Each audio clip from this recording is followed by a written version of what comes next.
Shalom, senang sekali bisa jumpa kembali dengan saudara yang diurapi dan diberkati Tuhan sekali lagi. Shalom. Wow, dahsyat, ini ada taruna-taruna yang selalu semangat, yang selalu mengawal kita setiap ibadah. Biasanya hot seatnya di atas, ini kok tumben di bawah ya? Apa ada, supaya mungkin biar ada pembaruan sedikit. Shalom teman-teman taruna semuanya, shalom. Wah, ini dahsyat, ini pasukan yang luar biasa. Oke, saya mau tes dulu. Tadi di sini saja yang keras kan, yang kanan belum. Ayo yang kanan jangan mau kalah. Shalom semuanya yang kanan. Taruna? Waduh, masih keras mereka loh ya. Oke, sekarang kita gabung aja, seru ini. Shalom bersama ya. 2, 3, shalom. Wah, tepuk tangan buat Tuhan yang luar biasa. Oke. Ya. Senang sekali saya hari ini bisa kembali jumpa dengan saudara-saudara yang terkasih dalam Tuhan. Oke, kita akan sama-sama belajar firman Tuhan. Saya dari Solo, saya tadi sampai barusan jam 6:04. Tadi ada demo sedikit di depan kantor gubernur, agak sedikit ketahan, tapi senang bisa tetap jumpa dengan orang-orang yang diurapi dan diberkati Tuhan. Meskipun mungkin macet jalan atau orang yang sedang berebut untuk berbuka puasa, tapi Anda tetap menembus mereka untuk bisa datang ke sini. Itu berkat besar akan menanti Anda.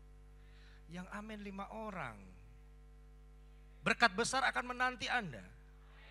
Nah itu baru dahsyat. Oke, kita akan semangat bersama-sama mendengar firman Tuhan yang sudah saya siapkan di layar monitor. Anda bisa ikuti. Tema kita hari ini adalah pegang janji Tuhan. Katakan bersama dengan saya, pegang janji Tuhan. 2, 3. Matius pasal 1 ayat yang ke-23. Kita baca firman Tuhan semuanya dengan suara yang nyaring. 2, 3. Sesungguhnya anak darah itu akan mengandung dan melahirkan seorang anak laki-laki, dan mereka akan menamakan dia Immanuel, yang berarti Allah menyertai kita. Saudara, nanti Anda baca sendiri ini ketika bagaimana peristiwa kelahiran Tuhan Yesus ya. Maria ini didatangi oleh malaikat Gabriel, saudara, yang harusnya semestinya dia ini tidak layak, tapi dia dilayakkan, dipilih oleh Tuhan untuk melahirkan raja di atas segala raja, yaitu bayi Yesus. Dan kata-kata ini muncul bahwa sebenarnya dia bisa untuk menolak itu, tapi ternyata dia berkata, ya Tuhan, aku ini hamba Tuhan, terjadilah sesuai dengan apa yang Engkau kehendaki dan yang Kau ingini, pakai aku. Dan kata-kata ini malaikat yang berbicara kepada namanya Maria ini memberikan sebuah penekanan bahwa nanti akan ada seorang anak yang akan lahir, atau seorang anak yang akan lahir lewat perempuan perawan yang bernama Maria itu, dan mereka akan menamakan dia Immanuel, berarti Allah menyertai kita. Dan ini nubuatan yang sudah disebut oleh Nabi Yesaya beribu-ribu tahun yang lalu. Nah, hari ini saya ingin tekankan kepada kita bahwa ketika Tuhan itu memberikan sebuah janji kepada kita, maka janji Tuhan itu ya dan amin. Yang sepakat dengan saya katakan yes. Karena kalau manusia yang berjanji, mereka bisa lupa. Mereka bisa kelewatan. Saya ini dulu waktu kecil itu pernah minta papa saya itu beliin drum. Saya dulu suka musik, tapi papa saya tidak suka karena papa saya ini orang Tionghoa asli dan dia itu berlatar belakang pedagang. Jadi mereka ini mau mendidik anak-anaknya itu untuk nanti besar kamu teruskan usaha papa, kamu jadi pengusaha, kamu tidak perlulah yang berbau-bau musik itu, nggak ada masa depan, istilahnya kayak gitu. Saya tuh dimarahin terus. Dan waktu saya minta papa saya itu waktu itu mungkin lagi tokonya rame, terus untung banyak, terus saya minta dia beliin drum. Papa saya itu dengan hati yang senang, dia bilang oke, nanti papa beliin drum asal ada syaratnya, nilaimu harus bagus. Kalau nilaimu jelek, papa gak akan beliin. Oke, siap. Saya belajar dengan tekun, belajar dengan rajin, nilai bagus. Begitu kenaikan kelas saya tagih drum itu. Papa saya bilang nanti ya, pasti papa beliin. Tunggu sampai nagih terus, akhirnya malas saudaraku. Karena janji tinggal janji, bulan madu hanya terima kasih. Saudara, dan akhirnya sampai matinya papa saya tidak dibelikan drum. Saudara, kalau mungkin dia belikan saya drum waktu itu, saya intens belajar, saya kemudian latihan. Mungkin saya bukan jadi pendeta bergitar Pak Fauzi. pendeta berdrummer mungkin, kira-kira kayak gitu ya. Nah, tapi Tuhan punya rencana yang lain. Dan dari sini saya ingin ingatkan, saya ingin cerita bahwa janji manusia itu bisa lupa. Bahkan orang tua sekalipun, mereka bisa lupa dengan apa yang mereka perkatakan. Berapa banyak di sini juga, maaf ya, kalau ada tolong dicolek suami istri yang suaminya janji nanti bulan depan uang bulanan saya tambah. Tapi ternyata tunggu-tunggu pura-pura lupa. Itu ada istri itu yang, tuh Pak dengerin tuh, ada yang gitu. Oke, itu banyak yang kayak gitu. Terkadang mereka lupa. Tapi saya ingin katakan bahwa Tuhan tidak pernah lupa dengan janjinya. Yang setuju dengan saya katakan amin. Karena Dia Tuhan yang selalu ketika Dia perkatakan sebuah firman yang ini menjadi pegangan kita bahwa Immanuel, yang artinya Allah menyertai kita di sepanjang tahun ini. Saya percaya bahwa banyak sekali berita-berita yang buruk, hal-hal yang mungkin menakutkan kita, hal-hal yang mungkin menggoyahkan iman kita. Percaya saya bahwa satu kata ini, itu yang akan menguatkan kita. Berjalanlah bersama dengan Tuhan karena Dia Immanuel, Dia tidak pernah tinggalkan engkau, Dia akan selalu menyertai kita. Dan ini adalah perkataan firman Tuhan yang luar biasa. Kalau Tuhan menyertai kita, maka amanlah hidup kita. Yang setuju dengan saya tepuk tangan buat Tuhan yang luar biasa. Amin. Pegang janji Tuhan. Makanya kenapa saya selalu bilang kepada diri saya, jangan pernah dengar manusia. Manusia itu 1000 janji, tapi tidak pernah mereka tepati. Saya selalu bilang sama diri saya juga belajar untuk menjadi orang tua yang baik buat anak-anak saya. Ketika kita berjanji kepada mereka, mereka itu anak yang selalu ingat. Misalnya nanti habis ini pulang, habis kamu selesai sekolah, kita pergi ke mall ya. Mereka tunggu itu saudaraku. Begitu saya pulang pelayanan capek atau mungkin saya pulang kantor besok ya kita pergi ke mall ya. Dia udah bilang, "Pak, hari ini jangan lupa lo ya. Papa sudah janji kita mau ke mall, kita mau makan bla bla bla bla segala macam." Itu sudah ada di dalam pikirannya dan saya akhirnya sadar, oh iya. Saya harus belajar untuk jadi seorang tua yang baik, yang menepati janji saya. Karena manusia itu kadang bisa lupa. Bisa lewat, nanti ya papa capek, papa gitu, janji-janji. Akhirnya mau gak mau karena kita hamba Tuhan, jadi kan yang dipegang perkataan kita, betul ya? Halo? Ya semua kita yang perkatakan sesuatu yang ketika kita perkatakan yang dipegang itu perkataan. Katanya hamba, oh ya siap, oke ayo. Padahal sudah capek ini saudaraku, kayaknya udah malas. Tapi ternyata jalan dengan sukacita senang. Ya bersyukur, kita lakukan semua dengan sukacita. Belajar seperti Tuhan Yesus ketika Dia berjanji, Dia pasti akan menepatinya. Haleluya. Ada 2 hal yang ingin saya bagikan buat kita saudara. Ketika kita itu berjalan bersama dengan Tuhan, Tuhan itu akan janjikan kepada kita yang namanya perlindungan. Katakan perlindungan, 2-3. Semuanya 2-3 perlindungan. Saudara, Mazmur 91 ayat yang 9-10 berkata demikian. Oke, semuanya yang di rumah di tempat ini kita baca 2-3 firman Tuhan. Ya, sebab Tuhan ialah tempat perlindunganmu, yang maha tinggi telah kau buat tempat perteduhanmu. Malapetaka tidak akan menimpa kamu, dan itulah tidak akan mendekat kepada kemahmu. Saudara, kalau kita menjadikan Tuhan sebagai tempat perlindungan kita, maka seluruh hidup kita akan aman. Berapa banyak Anda itu melakukan aktivitas, melakukan kegiatan, Anda tidak tahu bahwa di depan Anda banyak setan itu selalu ingin menghancurkan engkau, mencelakakan engkau, membunuh sukacitamu, dan bahkan merenggut segala yang kau miliki. Anda tidak tahu, Anda bisa sampai ke tempat ini dengan selamat. Saya dari Solo bisa menuju ke tempat ini dalam perjalanan. Kalau Anda berpikir sepersekian detik saja ketika dalam perjalanan ada kecelakaan besar di depan, Tuhan selamatkan kita, kita bisa luput, kita bisa terbebas, kita bisa selamat sampai di sini dengan tak kurang suatu apapun. Semua itu karena perlindungan Tuhan. Haleluya. Karena Tuhan itu adalah tempat perteduhan kita. Siapa yang kau jadikan tempat perlindunganmu hari ini? Keluargamu kah? Uangmu mungkin? Kekayaan atau apa saja yang kau jadikan tempat perlindunganmu, perteduhanmu? Bahaya. Kalau kita jadikan Tuhan sebagai tempat perteduhan, perlindungan yang kita tinggikan di atas segala-galanya, maka malapetaka jelas tidak akan menimpa kamu, dan tulah tidak akan mendekat kepada kemahmu. Tulah itu berbicara sakit penyakit, hal-hal yang kutuk yang ingin menghancurkan engkau. Makanya saya tulis dalam poin saya, dalam segala sesuatu, aktivitas apapun yang kau kerjakan, lakukan. Saudara, jadikan Tuhan Yesus sebagai tempat perlindunganmu dalam segala aktivitasmu. Saudara, karena kita semua ini bisa ada sampai saat sekarang ini kita ada, itu karena Tuhan. Itu karena Yesus yang masih memberikan kepada kita kesempatan, katakan kesempatan, untuk melihat orang-orang yang kau cintai. Kalau kau masih bisa bernafas tanpa harus disuntikkan oksigen seperti kayak di teman-teman yang lagi, mungkin mereka yang lagi sakit di rumah sakit, seperti kayak ikan mas koki kehabisan udara gitu, Anda masih bisa sehat saat sekarang. Itu adalah kesempatan. Tuhan ingin supaya engkau dalam segala apapun, jadikan dia sebagai tempat perlindungan. Saya punya pengalaman, saudaraku, waktu tahun 2000-an, 2002 apa 2003, kami itu ada mission trip pergi ke Sulawesi.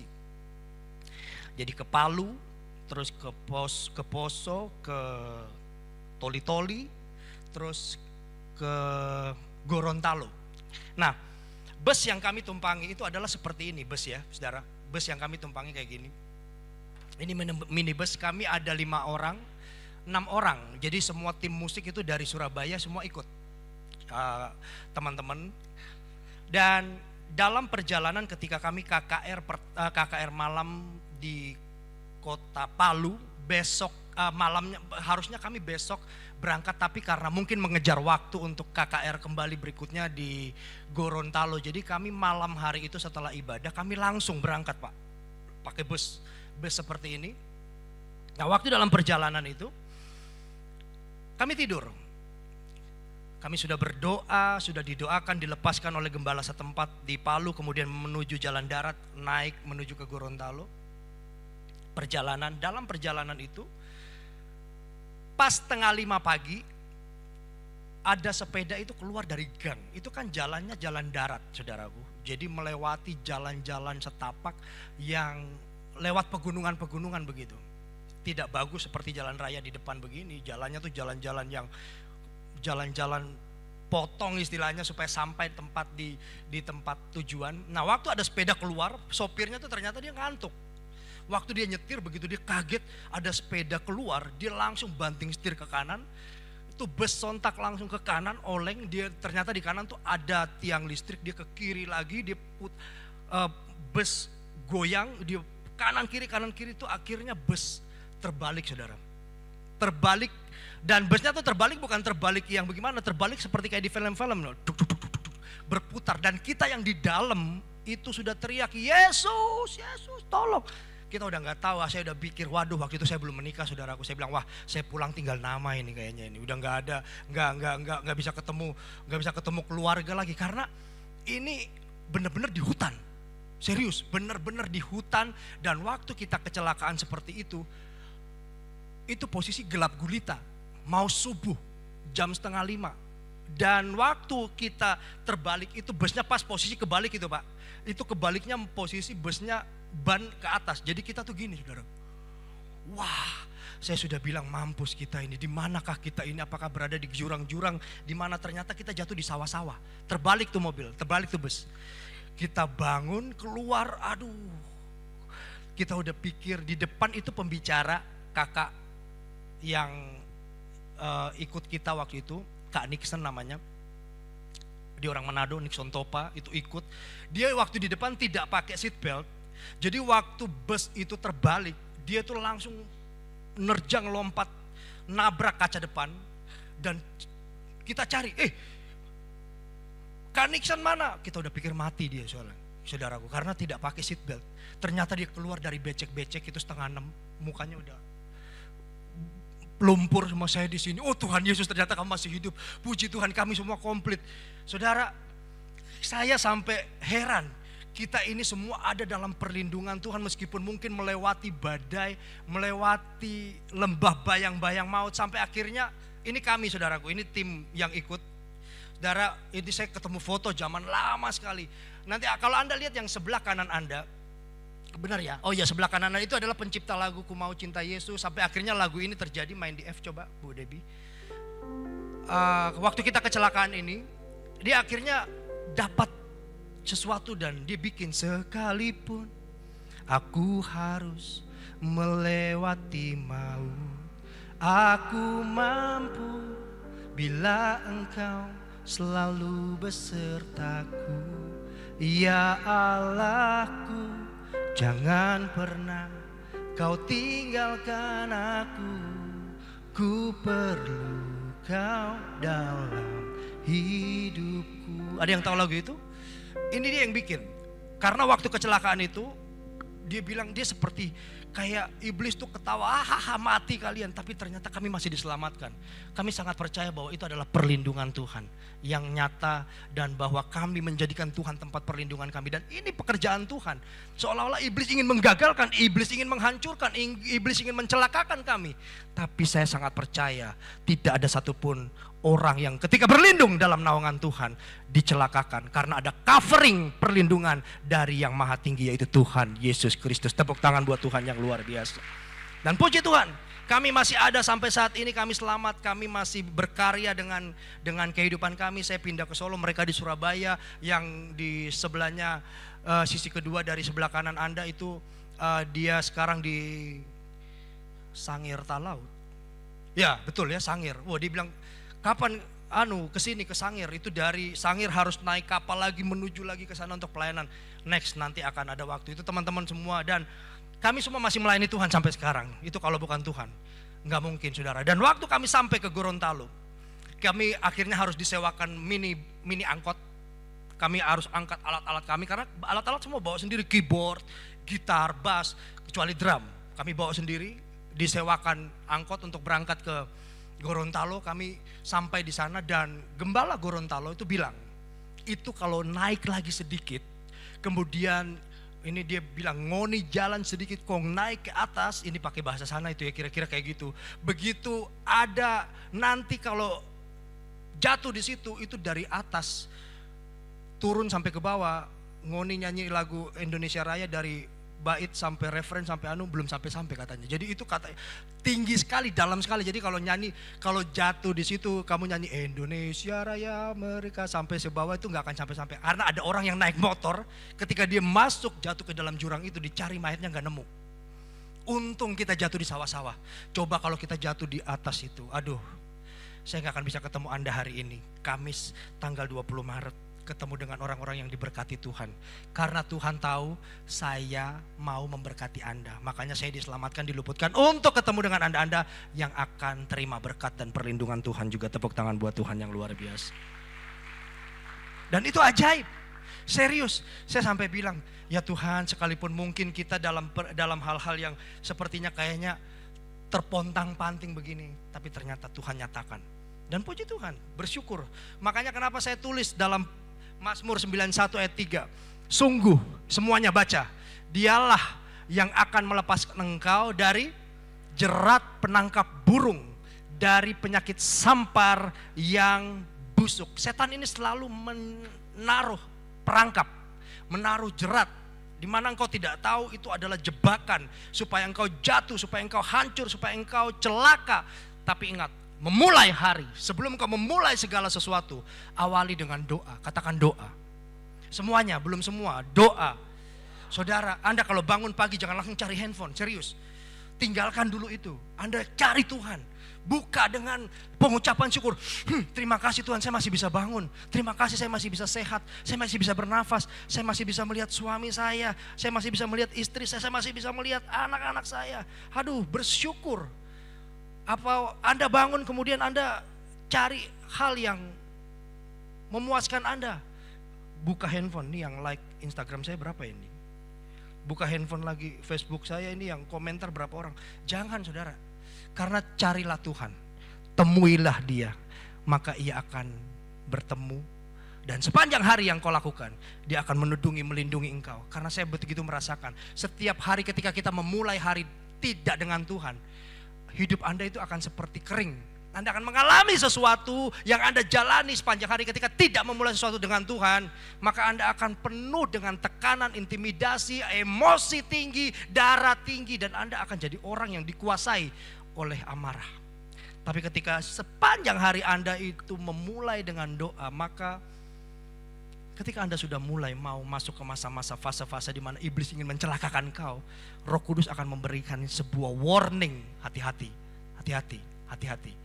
Maka kita akan sadar, kita akan tahu, oh iya, ini hal yang berbahaya, ini hal yang tidak boleh saya lakukan, ini hal yang harus saya hindari. Makanya kenapa poin berikutnya saya tulis, teruslah berdoa, minta perlindungan Tuhan untuk keluarga, usaha, dan pekerjaan. Katakan keluarga, usaha, pekerjaan. Semua kita, harusnya kita berdoa untuk ini. Karena kita tidak tahu, engkau mungkin kuat dalam keluargamu, iblis akan tembak di usaha. Kau mengusahakan ini gagal, mengusahakan itu gagal. Kau kuat dalam usahamu, kau hebat dalam keluargamu, pekerjaanmu selalu ditembak oleh iblis. Dia selalu mencari cara karena dia itu adalah bapa segala pendusta, pencuri, pembunuh, dan pembinasa. Kita kalah dalam pengalaman.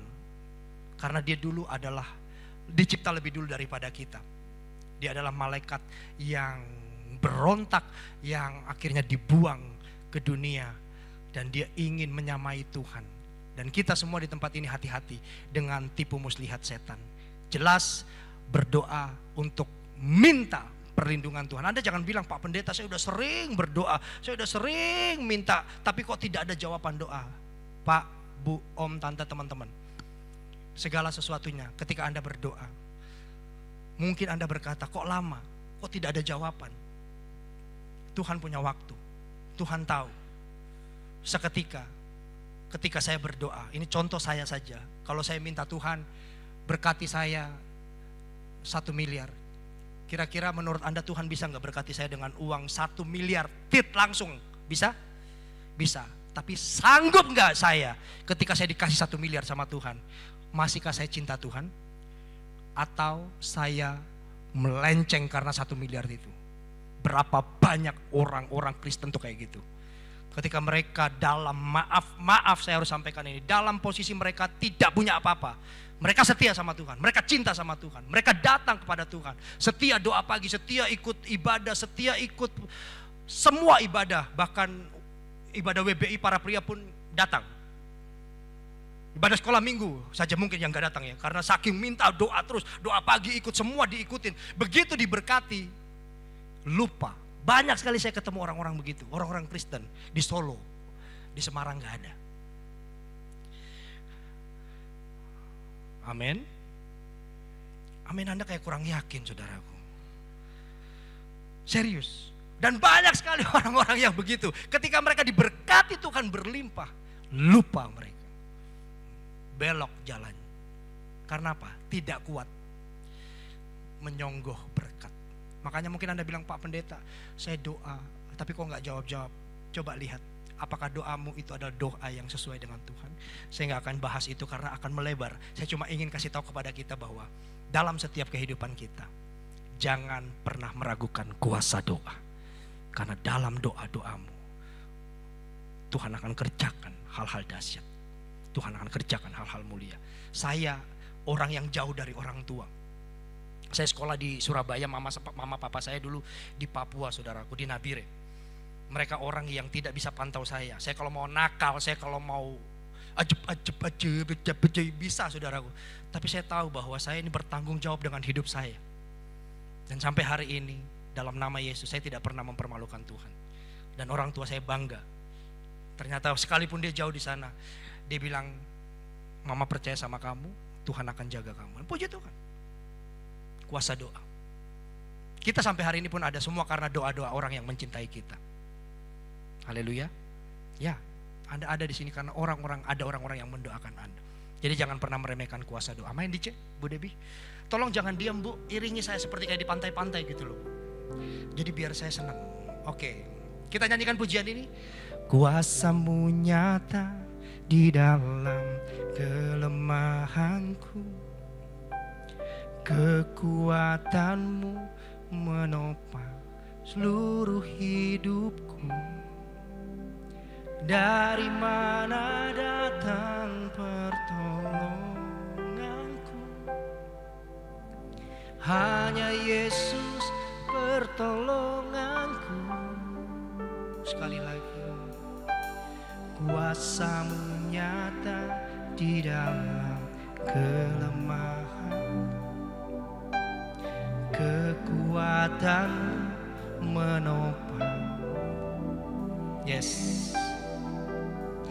Dari mana datang pertolonganku? Hanya Yesus pertolonganku. Engkaulah sumber kekuatan hatiku, tempat persembunyianku. Engkau penolong di saat susahku, tempat perlindunganku. Kau menara dan perisai di hidupku. Engkaulah sumber kekuatan. Semua nyanyikan pujian. Tempat persembunyian, Engkau penolong susahku, tempat perlindunganku. Kau menara dan perisai di hidup.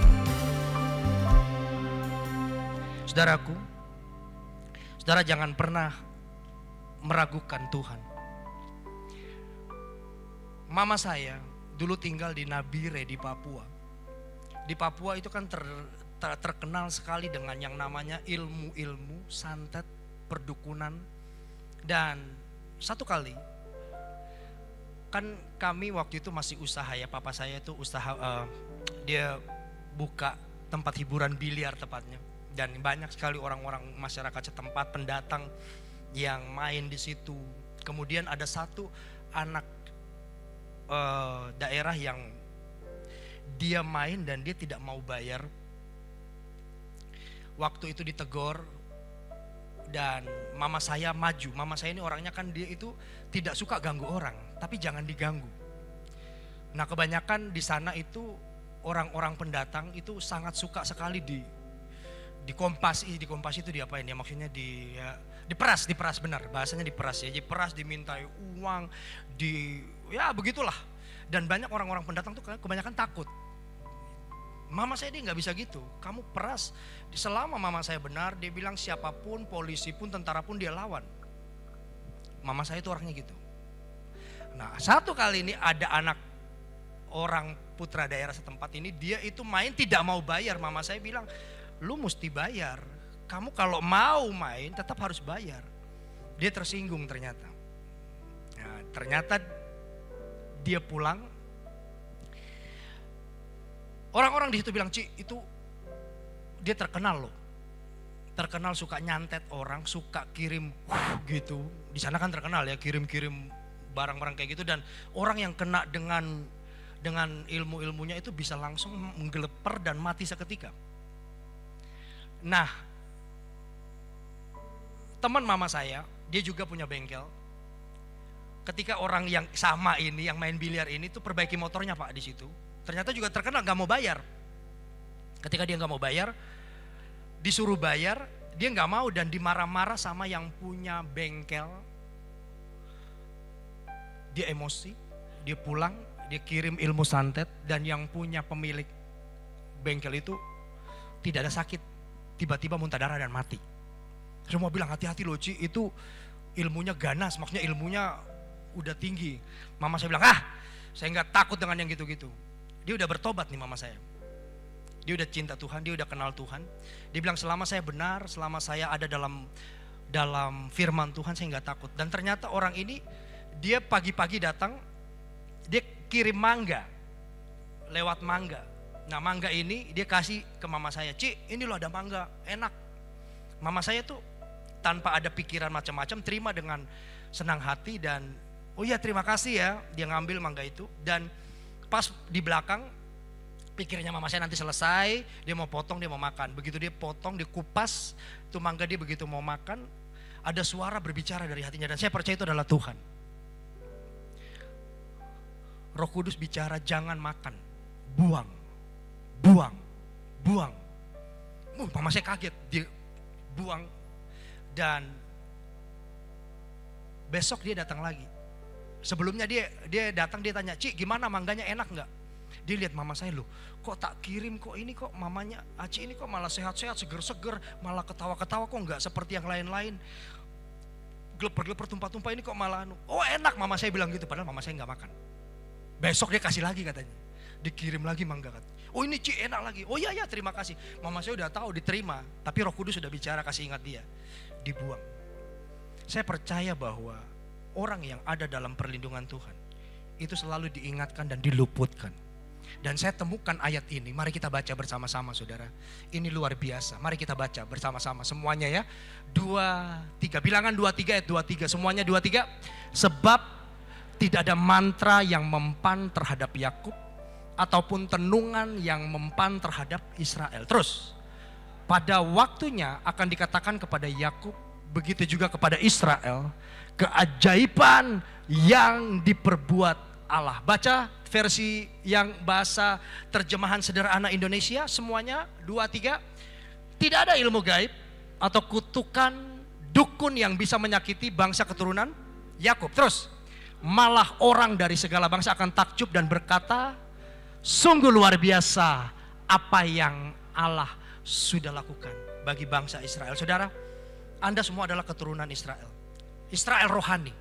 Yang artinya kita semua ini ketika percaya kepada Tuhan Yesus tidak akan mempan manta, tenung, mantra atau apapun saja itu tidak akan bisa menembus engkau. Karena engkau ada dalam perlindungan Tuhan. Engkau dicintai Tuhan. Makanya pegang janji Tuhan. Tuhan ketika berjanji dia memberikan perlindungan kepada engkau, maka janjinya iya dan amin. Sepakat dengan saya, tepuk tangan buat Tuhan yang luar biasa. Dan yang kedua, yang terakhir, janji Tuhan adalah perlindungan. Yang kedua adalah pemeliharaan. Katakan pemeliharaan. Sekali lagi pemeliharaan. 1 Petrus pasal 5 ayat yang ke-7. Kita baca firman Tuhan 2-3. Serahkanlah segala kekhawatiranmu kepadanya, sebab ia yang memelihara kamu. Saudara, Anda percaya bahwa Tuhan kita adalah Tuhan yang bertanggung jawab penuh, amin? Saya tulis dalam PowerPoint saya, Tuhan selalu bertanggung jawab penuh atas segala hidupmu. Jadi jangan pernah khawatir, jangan pernah takut. Engkau yang sekarang sedang sakit, engkau sekarang yang sekarang sedang penuh pergumulan, engkau sekarang yang mungkin sedang dalam persoalan pencari jodoh, atau engkau sedang berdoa untuk apapun yang kau doakan. Tuhan bertanggung jawab penuh atas hidupmu. Dan dia tidak pernah lupa dengan apa yang ia perkatakan janjinya. Dan saya selalu katakan kepada kita bahwa apa saja yang terjadi dalam kehidupan kita, pemeliharaan Tuhan sempurna. Jadi kalau engkau hari ini yang khawatir, takut, cemas, dan bimbang, ragu, jangan pernah takut, khawatir, bimbang. Karena orang yang takut, orang yang khawatir, orang yang cemas, berlebihan, mereka seperti air laut yang diombang-ambingkan kian kemari. Dan mereka akan jadi orang yang tidak bisa melihat kuasa Tuhan. Karena apa? Dikaburkan. Katakan dikaburkan. Orang kalau naik mobil kaca mereka kabur, pasti mereka akan sontak langsung nyalakan wiper supaya jelas. Kalau kabur bisa berakibat celaka, bisa berakibat celaka, bisa berakibat kecelakaan. Makanya kenapa kita perlu Roh Kudus untuk selalu memberikan kepada kita kacamata firman Tuhan. Iblis selalu ingin mengkaburkan. Engkau sudah mengalami pertolongan mungkin, engkau sudah mengalami mujizat mungkin. Tapi kadang masalah datang lagi, itu menjadi kabur, bos. Akhirnya engkau bilang, mana Tuhan? Betul atau enggak? Itu manusia. Padahal kita sudah pernah menerima pertolongan Tuhan. Kita sudah mendapat namanya mujizat Tuhan. Tapi seringkali ketika ada masalah datang lagi, kita bilang, mana Tuhan? Itu mengkaburkan. Nah itu cepat pakai kacamata Roh Kudus untuk menghapus supaya gambaran-gambaran setan yang ingin mengkaburkan pertolongan Tuhan terhadap dirimu itu dibukakan kembali. Supaya engkau ingat bahwa dulu Tuhan tolong saya, sekarang saya percaya Dia pasti juga akan menolong saya dan bertanggung jawab penuh atas kehidupan saya. Yang setuju dengan saya katakan amin. Pemeliharaan Tuhan sempurna. Saya punya kenalan orang Semarang juga. Saudara, kalau Anda di sini yang mungkin suka pelihara hewan-hewan apa aja, anjing, ada yang suka anjing di sini? Oke. Ada yang suka burung? Papa mertua saya suka burung, saudaraku. Itu burungnya tuh banyak di rumah. Burung peliharaan, cucak rowo, apalagi ya saya nggak tahu. Aduh, nama-nama burung-burung tuh Pak Fauzi ya. Jadi banyak. Dan itu suka berkicau. Ada yang lagi gimana nggak bisa saya, saudaraku. Dan itu mahal-mahal. Dan peliharaan mereka itu diberikan makanan yang mahal, nutrisi yang baik, dan selalu yang the best. Ada yang pelihara anjing, maaf ya, ini orang-orang yang mereka freak, penggila anjing. Makanan anjing mereka lebih mahal daripada tuannya, saudaraku. Oh ya, daging yang mereka pilih daging-daging terbaik, apalagi anjingnya dilombakan. Itu bulunya nggak boleh rontok, harus bagus. Posturnya juga tidak boleh yang bengkok-bengkok, harus sempurna. Nggak tahu anjing apa itu, harganya bisa sampai puluhan juta. Mungkin yang tahu anjing lebih paham. Makanan dagingnya aja tuh bos, itu dengar harga 1 kilo dagingnya itu lebih mahal dari tuannya makan. Tuannya cuma makan apa? Pecel 7.000. Anjingnya makan daging coba. Saudara, itu berbicara apa? Pemeliharaan. Peliharaan yang manusia saja melakukan sedemikian rupa kepada peliharaannya. Aduh saudara, Anda lebih mulia daripada segala yang ada di dunia ini. Makanya kenapa Tuhan berkata, jangan kamu khawatir apa yang kau makan, minum, pakai. Jangan kamu khawatir dengan segala apapun yang terjadi. Karena jelas bahwa Bapa di sorga itu memelihara kita. Dan Matius 6 ayat yang ke-34. Kita baca ayat ini yang bagus sekali. Semuanya sering mungkin Anda sering mungkin banyak sekali 2025 ini masih khawatir, masih takut. Aduh Tuhan bagaimana ya, ini sudah masuk 2025, kok gak kunjung kelar ini masalah. Baca ayat ini semuanya, 2, 3. Sebab itu janganlah kamu khawatir akan hari besok, karena hari besok mempunyai kesusahannya sendiri. Terus kesusahan sehari cukuplah untuk sehari. Baca terjemahan sederhana Indonesianya semuanya. Maka janganlah khawatir akan hari esok, karena tiap-tiap hari mempunyai pergumulannya sendiri. Cukuplah jalani pergumulan hari ini. Jangan tambahi dengan pergumulan dari hari. Ini yang seringkali manusia lakukan. Mereka berpikir sedemikian rupa. Mereka berpikir, aduh bagaimana ya, aduh nanti kira-kira apa yang terjadi. Padahal sebenarnya itu yang mereka pikir belum tentu terjadi. Benar gak? Halo, ada manusia di sini? Anda berpikir sesuatu yang semestinya belum tentu terjadi.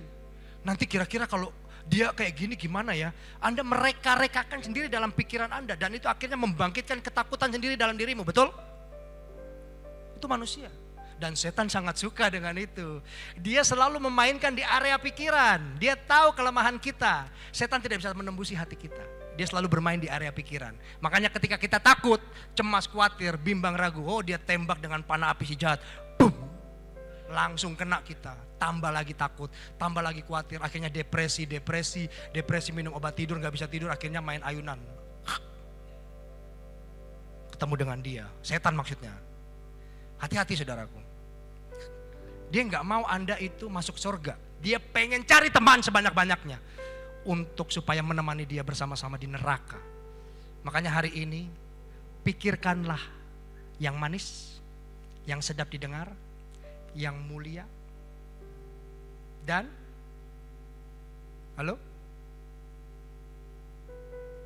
yang baik. Jangan pikir yang tidak-tidak. Saya punya cerita.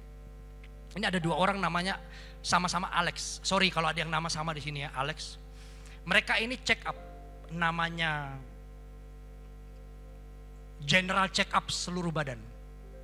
Ketika hasil sama-sama keluar, nah Alex yang A ini sebenarnya dia itu adalah orang yang berpenyakitan. Sakit, semuanya sakit. Dan maksudnya kolesterol tinggi, asam urat tinggi, ginjal apa semua itu nggak bagus. Nah Alex yang B ini Alex yang sehat, olahraga, jaga makan, ya begitulah. Begitu hasil keluar, ternyata hasil Alex A dengan B ini ketukar bos.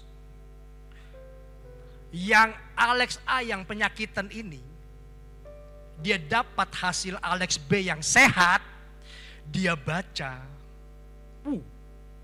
aku sehat. Puji Tuhan, aku sehat. Semuanya laporannya baik. Yang Alex B yang seharusnya sehat, dia dapat laporan dari Alex A yang sakit. Dia baca itu keluar bintang semua. Saudara kalau cek di lab, kemudian keluar bintang, jangan bilang bintang itu bagus ya, itu mendekati saudaraku. Mendekati Anda ketemu Tuhan maksudnya.